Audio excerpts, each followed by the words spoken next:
जानकी वल्लभ विजयते। नमो राघवाय। नमस्कार मित्रों। पिछले अध्याय में हमने सुना कि कैसे अश्वत्थामा ने द्रौपदी के पुत्रों का वध किया और पांडवों ने उसका अपमान करके छोड़ दिया। आज हम अध्याय 8 और 9 में सुनेंगे कि कैसे भगवान कृष्ण ने उत्तरा के गर्भ में प्रवेश कर परीक्षित की रक्षा की और माता कुंती ने प्रभु से दुखों का वरदान क्यों मांगा। साथ ही देखेंगे भीष्म पितामह का वह अद्भुत महाप्रयाण, जहां उन्होंने बाणों की शैया पर लेटकर साक्षात परमात्मा की अत्यंत सुंदर स्तुति की और मोक्ष प्राप्त किया। तो चलिए शुरू करते हैं। अश्वत्थामा ने पांडव वंश को नष्ट करने के लिए उत्तरा के गर्भ पर ब्रह्मास्त्र चला दिया था। उत्तरा ने चिल्लाकर कहा, प्रभो, यह जलता हुआ बाण मेरी ओर आ रहा है। यह भले ही मुझे जला दे, पर मेरे गर्भ की रक्षा करे। भगवान श्री कृष्ण ने तुरंत अपनी माया का कवच बनाया और उत्तरा के गर्भ में प्रवेश करके बालक की रक्षा की। ब्रह्मास्त्र जैसा अमोघ अस्त्र भी भगवान के तेज के सामने शांत हो गया। जब संकट टल गया, तब माता कुंती ने भगवान श्री कृष्ण की प्रार्थना की। उनकी यह स्तुति भागवत के सबसे सुंदर अंशों में से एक है।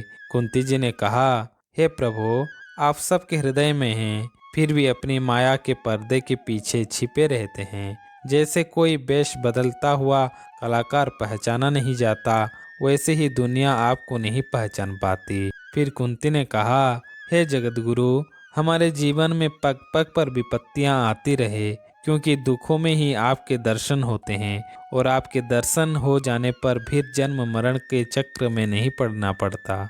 उन्होंने कहा कि जो लोग धन, ऊंचे कुल और विद्या के घमंड में चूर हैं, वे आपका नाम भी नहीं ले सकते। आप तो केवल उन्हीं को मिलते हैं जिनके पास आपके सिवा कोई और सहारा नहीं है। कुंती जी भगवान की बाल लीलाओं को याद करके भावुक हो गई। उन्होंने कहा, जब यशोदा मैया आपको बांधने के लिए रस्सी लाई थी और आप डर के मारे रोने लगे थे, वह दृश्य सोचकर मैं मोहित हो जाती हूँ। जो साक्षात भय को भी डरा देता है, वह माँ के डर से आंखें झुकाए खड़ा है। आपकी लीलाएं कितनी विचित्र है नाथ। कुंती जी कहते हैं कि कुछ लोग कहते हैं कि आपने भक्तों का यश बढ़ाने के लिए जन्म लिया, तो कुछ कहते हैं कि पृथ्वी का भार उतारने के लिए।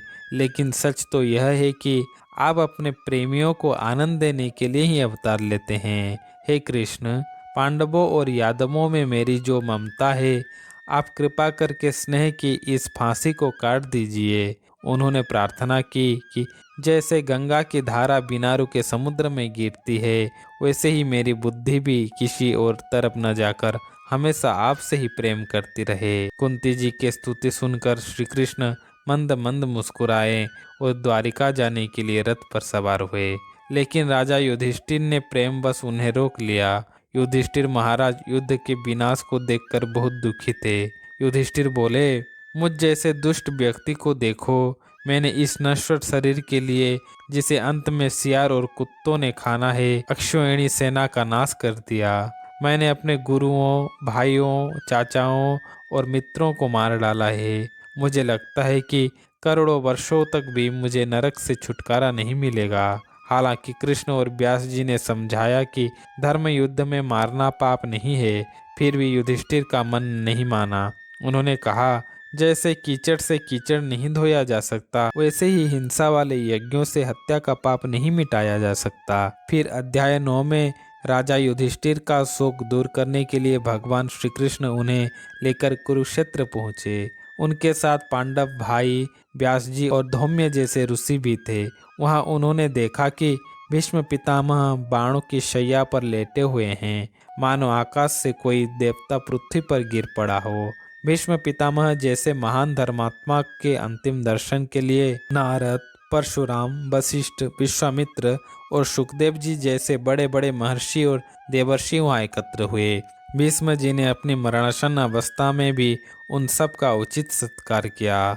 पांडवों को अपने पास बैठा देखकर भीष्म जी की आंखों में आंसू आ गए। उन्होंने कहा, यह कितनी विडंबना है कि जहाँ स्वयं साक्षात धर्म हो, भीम और अर्जुन जैसे रक्षक हो और श्री कृष्ण स्वयं मित्र हो, वहाँ भी तुम लोगों को इतने कष्ट झेलने पड़े। यह सब ईश्वर की इच्छा के अधीन है।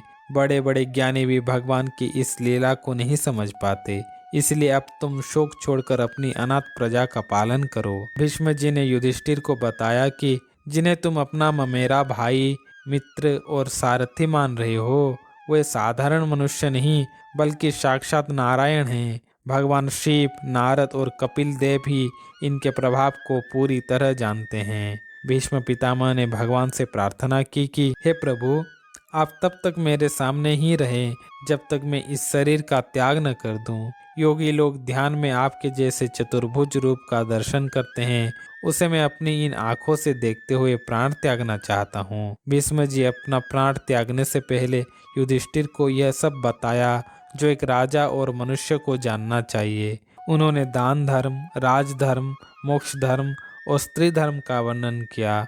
उन्होंने बताया कि कैसे अपनी इच्छाओं को काबू में रखकर इंसान भगवान तक पहुंच सकता है। जैसे ही भीष्म जी ने बोलना बंद किया, सूर्य उत्तरायण में आ गए। भीष्म ने अपने आंखों को सामने खड़े श्री कृष्ण पर टिका दिया।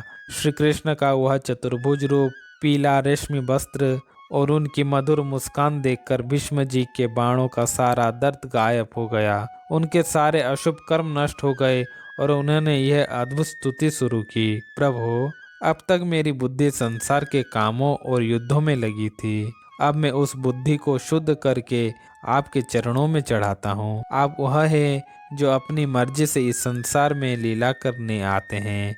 मुझे आपका वह रूप याद आ रहा है जब आप अर्जुन के रथ पर थे। घोड़ों की टापों से उड़ने वाली धूल आपके घुंघराले बालों पर जम गई थी और पसीने की बूंदें आपके चेहरे पर चमक रही थीं। मेरे तीखे बाण आपकी त्वचा को छेद रहे थे, फिर भी आप मुस्कुरा रहे थे। उस रणछोड़ और भक्त वत्सल रूप में मेरा मन लग जाए। जब अर्जुन अपनों को देखकर डर गया था, तब आपने उसे गीता का उपदेश देकर उसका अज्ञान दूर किया। उस पार्थ सारथी में मेरा परम प्रेम हो। भीष्म जी एक बहुत प्यारी बात कहते हैं, प्रभु, मैंने प्रतिज्ञा की थी कि मैं आपसे हथियार उठवा कर रहूंगा। आपने अपनी प्रतिज्ञा तोड़ दी ताकि मेरा मान रह सके। आप रथ से कूदे, रथ का पहिया हाथ में लिया और किसी सिंह की तरह मेरी ओर झपटे। उस समय आपका पीला कपड़ा भी कंधे से गिर गया था। अपने भक्त के लिए खुद की हार स्वीकार करने वाले ऐसे भगवान को मेरा प्रणाम है। आपकी वह मधुर चाल और मुस्कान जिसने गोपियों को दीवाना बना दिया था, मैं अंत समय में उसी का ध्यान करता हूँ। जैसे एक ही सूरज अलग अलग आँखों को अलग अलग दिखता है, पर वह है एक ही, वैसे ही आप सबके हृदय में एक ही होकर भी अनेक रूपों में दिखते हैं।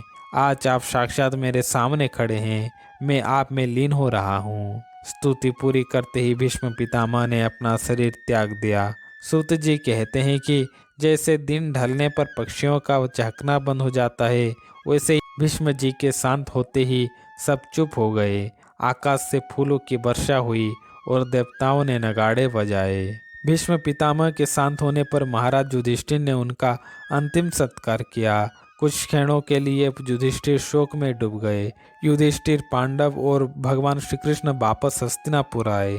युधिष्ठिर ने अपने ताऊ धृतराष्ट्र और माता गांधारी को सांत्वना दी, जिन्होंने युद्ध में अपने सभी 100 पुत्रों को खो दिया था। उन्होंने अपने व्यवहार से यह सुनिश्चित किया कि उन्हें पुत्रों की कमी महसूस न हो। भगवान श्री कृष्ण की अनुमति और धृतराष्ट्र की आज्ञा पाकर युधिष्ठिर महाराज सिंहासन पर बैठे। उन्होंने अपने पूर्वजों की परंपरा के अनुसार धर्म पूर्वक शासन शुरू किया। भगवान श्री कृष्ण की उपस्थिति में हस्तिनापुर फिर से सुख और शांति का केंद्र बन गया। इति श्रीमद्भागवते महापुराणे प्रथम स्कंदे युधिष्ठिर राज्य प्रलभो नाम नवमोऽध्याय।